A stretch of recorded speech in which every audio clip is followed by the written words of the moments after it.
Стара вест е дека првпат во историјата на земјава управниот суд донесе пресуда со која поништи одлука за избор донесена од собранието. Се однесува на Елизабета Дуковска, избрана за уставна судијка во 2023 година како предлог на Судскиот совет. Судскиот совет, според мене, треба да пристапи повторно кон гласање на истите предложени кандидати и повторно да даде предлог, бидејќи мојот предлог не е поништен. Дали ме разбирате? Поништена е одлуката за избор. Тужбата против изборот на Дуковска не беше поради незините квалификации, туку затоа што кога Судскиот совет ја утврди како предлог за уставен судија, не се изјасни за другите двајца кандидати. Тоа отвори повеќе дилеми. Например, како сега Судскиот совет ќе бира кандидат за испразнетото место? Сега како ќе постапиме, пошто ние сме 13 луѓе, ние сме колективно тело, мора еднаш да се собереме сите заедно и да заземеме еден став. Последните информации сепак поставуваат уште едно прашање. Дали првото историско не на управниот суд за собранието можеби ќе биде и последно?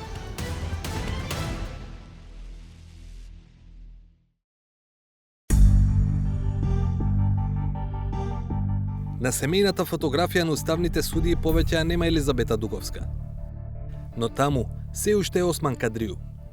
Го издвојуваме овој судија не само затоа што не се согласува со начинот на кој неговата колешка беше тргната од функцијата, туку и затоа што ги прави првите чекори.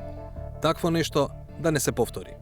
Го користив деловничкото право како судија поединец да поднесам и предлог до судот, а судот да постапи по предлогот и врз основа на расправата по предлогот да иницира постапка по службена должност и да ги уставно анализира, уставно проблематизира и да изврши уставна контрола на овие одредби што ги спомнав. Председателот на судот беше љубезен, секогаш е љубезен, веднаш што го доби предлогот, на прва работна седница на судот, на стручен колегиум, го постави мојот предлог на дневен ред. Бев и сам на седница и право да ја кажам, од лични причини предложив не да се повлече предлогот. Предлогот не е повлечен, него расправата по предлогот да се одложи за едно друго време, догледно време. Како ќе се постапи во иднина, ќе се види, меѓутоа јас нагласувам дека очекувам да има иницијативи и од други субјекти, било да се тие физички лица, правни лица, политички партии и така натаму. Судијата Катрију не прецизираше на колкав точно временски период е одложувањето на расправата, но кажа дека има повеќе причини поради кои смета дека законот за управни спорови треба да биде предмет на оценка од Уставниот суд. Едно од клучните, вели тој, е што нема прецизно определени кратки рокови во кои управниот суд може да поништи избор или разрешување од собранието. Во случајот на Елизабета Дуковска, тоа се случи цели 2 години откако таа почна да извршува функцијата.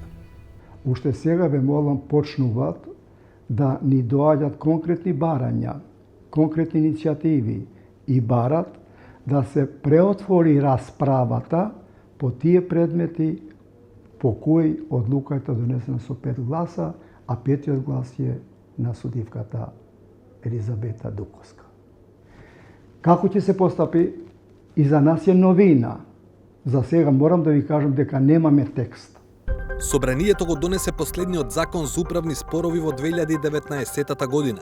Со него, управното судство за првпат доби надлежност да ги оценува одлуките за избор, именување и разрешување на парламентот. Врз основа на тие одредби, управниот суд во случајот на Дуковска го поништи незиниот избор во собранието. Но во образложението се аргументираше дека сгрешил Судскиот совет, кој предлага кандидат до собранието. Пред судската влада имаше 3 кандидати, а тие гласаа само за оној што беше споменат прв, бидејќи го добил потребното мнозинство. Тој кандидат беше Елизабета Дуковска. Доколку Судскиот совет постапеше спротивно, во тој случај ќе го повредише законот, затоа што законот не предвидува дека за кандидат ќе биде утврден предлогот кој добил најмногу гласови туку според редоследното гласање за кандидат се утврдува оној кој го добил потребното мнозинство, а тоа е најмалку 8 гласа од членовите на Советот со право на глас.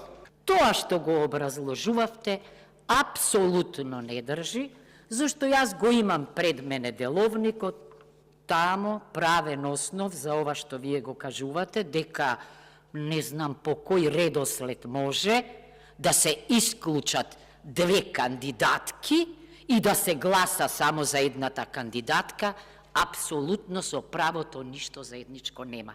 Што следно и како понатаму? Врз основа на пресудата, но и јавно искажаните ставови го прашавме председателот на Судскиот совет.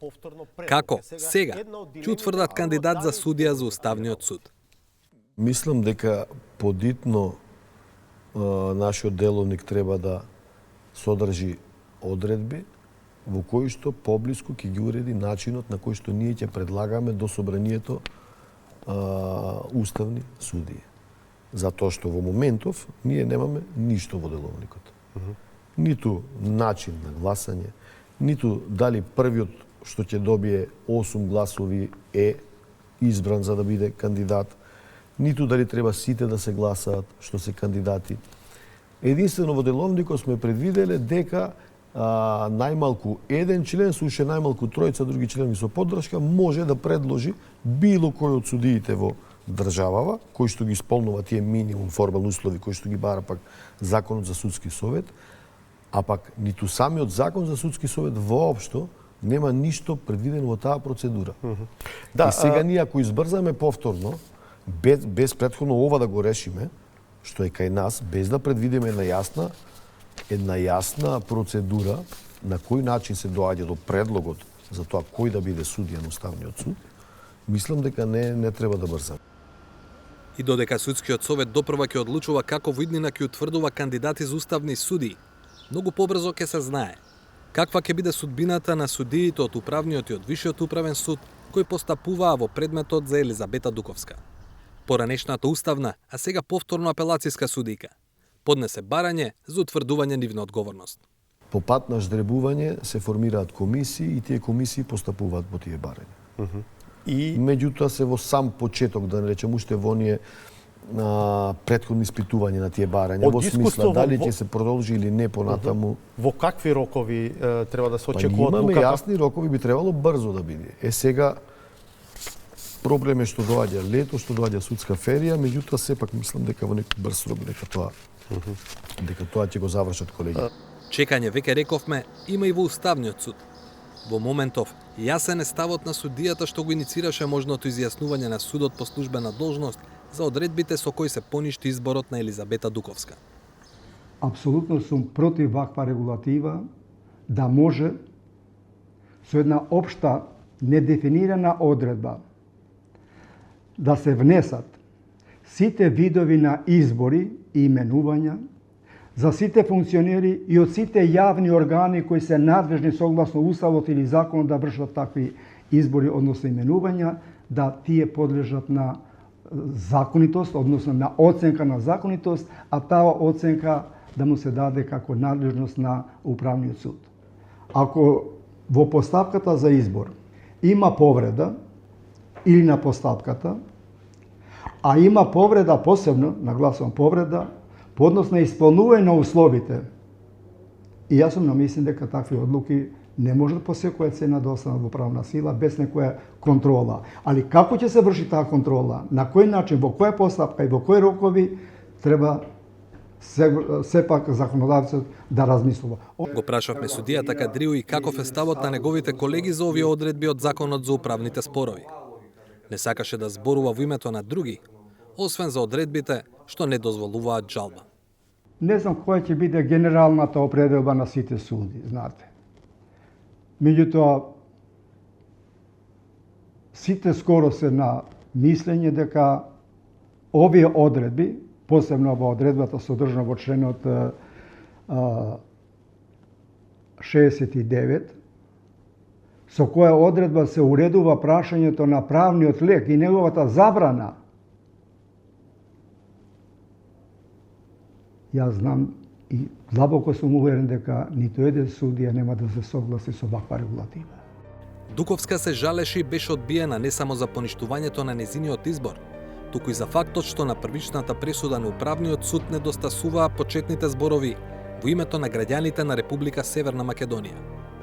Како што рече во интервју за 360 степени, такво нешто не би било можно да се случи ако пресудата е пишувана во АКМИС систем. Според неа, тоа било доказ дека пресудата е напишана однадвор, не исклучувајќи дека автор, можеби, е некој токму од Уставниот суд. Па почнав и јас да се сомневам, да ви кажам дали е работена во АКМИС системот,